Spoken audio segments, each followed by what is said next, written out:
जो टॉपिक पढ़ने जा रहे हैं वो है ग्लाइकोजिनोलाइसिस।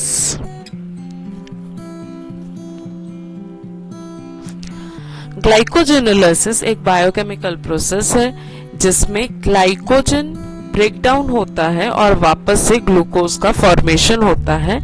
ये तब होता है जब हमारे बॉडी को एनर्जी की जरूरत है और ग्लूकोज अवेलेबल नहीं है, तब ग्लाइकोजिनोलाइसिस के मदद से ग्लाइकोजन ग्लूकोज में कन्वर्ट हो जाता है।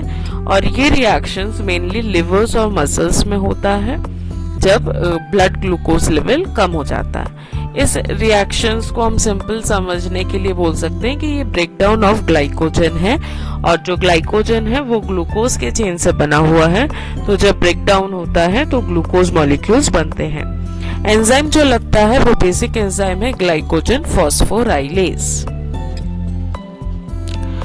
अब ये जो चेन दिख रहा है आपको, ये पूरा एक ग्लूकोज का चेन है। इस ग्लूकोज में लास्ट वाला जो ग्लूकोज है वो नॉन रिड्यूसिंग एंड कहलाता है, और ग्लाइकोजन फॉस्फोराइलेज के प्रेजेंस में ये नॉन रिड्यूसिंग वाला ग्लूकोज रिलीज हो जाता है, और इसके पहले वाला जो ग्लूकोज है अब वो नॉन रिड्यूसिंग बन जाता है। तो ये चेन में आपको पहले 3 दिख रहा था, तो अभी ये 2 हो जाएगा। मतलब पहले n नंबर्स है तो अब हो जाएगा n-1। तो इसके हिसाब से एक ग्लूकोज मॉलिक्यूल रिलीज हो गया in the form of glucose one phosphate. Phosphorolytic cleavage of glycogen phosphorylase के हेल्प से होगा, जिसमें ब्रेकडाउन होने के बाद ग्लूकोज 1-फॉस्फेट रिलीज होता है और बाकी नॉन रिड्यूसिंग चेन अलग हो जाता है।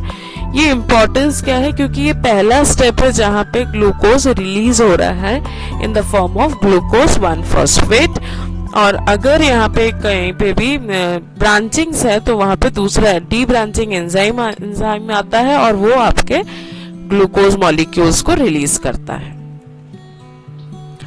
ये पूरा नॉन रिड्यूसिंग एंड से, मान लीजिए ये मेन चेन है और उसके ऊपर ये ब्रांच चेन है जहां पे 1-6 लिंकेजेस है।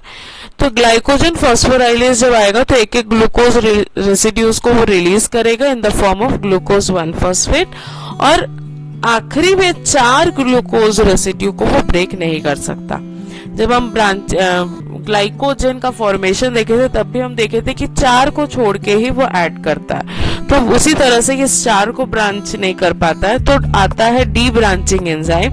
डी ब्रांचिंग एंजाइम आके उस 4 में से 3 को शिफ्ट कर देता है लीनियर चेन में, 1-6 लिंकेज से 1-4 लिंकेज में कन्वर्ट करता है।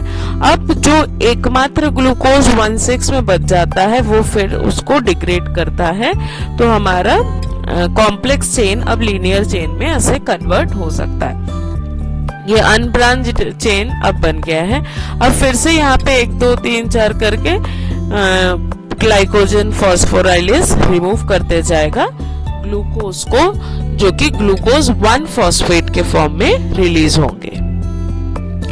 अब ग्लूकोज 1-फॉस्फेट क्या होता है, फॉस्फोग्लूकोम्यूटेज के प्रेजेंस में ये कन्वर्ट हो जाता है ग्लूकोज 6-फॉस्फेट में। और हमने जब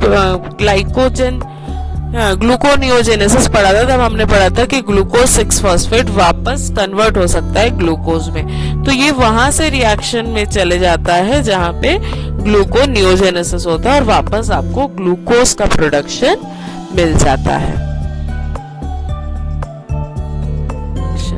लिवर में जो एंजाइम होता है ग्लूकोज 6-फॉस्फेटेज, ये कन्वर्ट करता है ग्लूकोज 6-फॉस्फेट को फ्री ग्लूकोज में, जो कि बाद में ब्लड स्ट्रीम में जाने के बाद ब्लड ग्लूकोज लेवल को बढ़ाने में या मेंटेन करने में हेल्प करता है। इसीलिए लिवर बहुत इंपॉर्टेंट है जहां पे ग्लूकोज लेवल्स को मेंटेन किया जा सकता है। मसल्स में क्या होता है, मसल्स में ग्लूकोज 6-फॉस्फेटेज एब्सेंट होता है, तो ग्लूकोज 6-फॉस्फेट अगर मसल्स में बना है तो ये फॉस्फेट ग्लाइकोलिसिस में एंटर करने के लिए इसको ग्लूकोनियोजेनेसिस पाथवे से गुजरना पड़ेगा, जिसके कारण वो वापस से ग्लूकोज 6-फॉस्फेट से ग्लूकोज में कन्वर्ट हो जाएगा। तो इस तरह से ब्लड स्ट्रीम में ग्लूकोज अवेलेबल हो जाएगा, जिसको हम ग्लाइकोलिसिस से वापस यूज कर सकते हैं और एटीपी का जनरेशन हो जाएगा। नेक्स्ट आता है रेगुलेशन ऑफ ग्लाइकोजेनोलाइसिस। क्या किस तरह से रेगुलेटेड रहता है? कुछ हार्मोन्स है, पहला हार्मोन है ग्लूकागॉन, दूसरा हार्मोन है एपिनेफ्रिन और तीसरा हार्मोन है इंसुलिन। अब ग्लूकागॉन क्या करता है? जब ब्लड ग्लूकोज का लेवल कम होता है तो ये पैंक्रियाज से ग्लूकागॉन हार्मोन सिक्रीट करता है और ये एक्टिवेट करता है ग्लाइकोजिनोलाइसिस। ग्लाइकोजन का लाइसिस होना, और जब ग्लाइकोजन का लाइसिस होगा तो ग्लूकोज का लेवल बढ़ेगा, तो इस तरह से ग्लूकोज लेवल को मेंटेन करता है। ग्लूकागॉन कब रिलीज होगा? जब ब्लड में ग्लूकोज का लेवल कम हो जाएगा। सेकेंड एंजाइम है एपिनेफ्रिन। एपिनेफ्रिन तब रिलीज होता है जब हमारे बॉडी में कोई फिजिकल स्ट्रेस या मेंटल स्ट्रेस होता है। स्ट्रेस होने पे ये ग्लाइकोजिनोलाइसिस को रिलीज कर देता है ताकि आपको एक्शन करने के लिए आपको एनर्जी मिलते जाए। इसको हम फाइट एंड फ्लाइट रिएक्शन भी बोलते हैं। लास्ट है इंसुलिन। इंसुलिन क्या करता है? ये ग्लाइकोजिनोलाइसिस को इनहिबिट करता है और ग्लाइकोजन के सिंथेसिस को एनहांस करता है। मतलब इंसुलिन तब काम करता है जब आपके बॉडी में एक्सेस ग्लूकोज लेवल है, तो वो आपके ग्लाइकोजन के ब्रेकडाउन को रोक देगा। नेक्स्ट इसका इंपॉर्टेंस क्या है? पहला है ये क्विक एनर्जी सोर्स है। जैसे ही ग्लूकोज का फॉर्मेशन होगा तुरंत आपको एनर्जी मिलना स्टार्ट हो जाएगा। रेगुलेशन ऑफ ब्लड ग्लूकोज, ये इजीली ब्लड ग्लूकोज को मेंटेन करके रखता है। और मसल एनर्जी सप्लाई, मसल्स में भी एनर्जी सप्लाई में ग्लाइकोजिनोलाइसिस का बहुत इंपॉर्टेंस है। तो इतना हमको याद करना पड़ेगा फॉर ग्लाइकोजिनोलाइसिस। ओवरऑल रिव्यू ये है कि ग्लाइकोजिनोलाइसिस ग्लाइकोजन का ब्रेकडाउन है, जहां पे हम ग्लाइकोजन से वापस ग्लूकोज बनाते हैं। तो ग्लाइकोजन का जब ब्रेकडाउन होता है तो पहले बनता है ग्लूकोज 1 फॉस्फेट, और ग्लूकोज 1 फॉस्फेट कन्वर्ट होता है ग्लूकोज 6 फॉस्फेट्स पे, फिर वो कन्वर्ट हो जाता है ग्लूकोज पे, और फिर उसका ग्लाइकोलाइसिस होने पे एटीपी का जनरेशन होता है।